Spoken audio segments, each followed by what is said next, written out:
Now, on a hot day, Paul's got something to cool us down, haven't you, Paul? Absolutely, yes. Time to reveal our latest winning weather picture. Our special guest judges for April are Conrad Dickinson from Northumberland and David Gibbon from County Durham, both award-winning wildlife photographers and both intrepid explorers. I caught up with them at Northumberland Wildlife Trust's Hawksley Nature Reserve. They're just back from their latest expedition to the Canadian Arctic.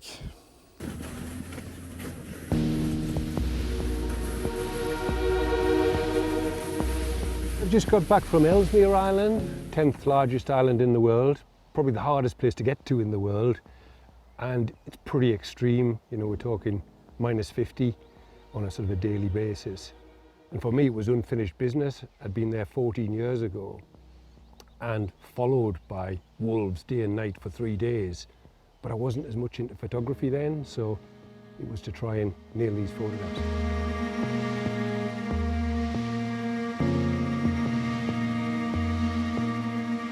In these extreme conditions, you obviously need the best equipment. How do you stay warm? You need kind of a lot of layers to keep warm. So I had like merino wool base layers, and then I had a wool, 100% wool jumper, and then I had a down jacket. The hands, the extremities is where you really feel the cold. So your face, your hands, your feet. Basically I had these down gloves which Montaigne based in Ashington. Without these mitts, I'd have probably lost a finger. Yeah, you're very much looking out for each other. It's called a buddy-buddy system, so you're constantly looking at the face to see if there's any white patches appearing and then taking action so that you don't get frostbite. What about the local people that you met on your trip? Different culture, but they're incredibly hard. My memorable moment was when our sledge overturned and one of the Inuit flew 6 foot in the air, landed on some rocks, and he just gave himself a little shake and he was off.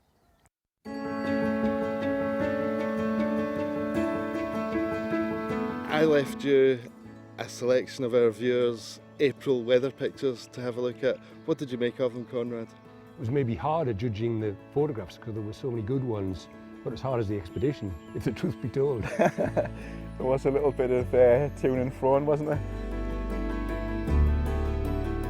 The first runner-up is that we chose Brian Moffat, who took a fantastic image of Canada geese flying over Derwentwater.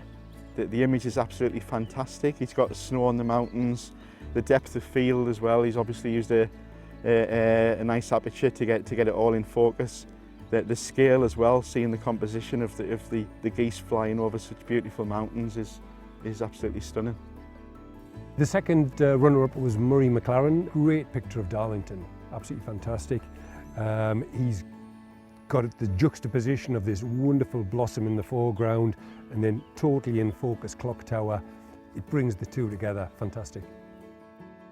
The overall winner that we've chosen, Paul, is by Andrew Miller, and it's a shot taken in Willington. What I really liked about this picture was the composition and also the swirling clouds in the sky. Really add to the overall composition, and it's just like a fantastic image, really stand out.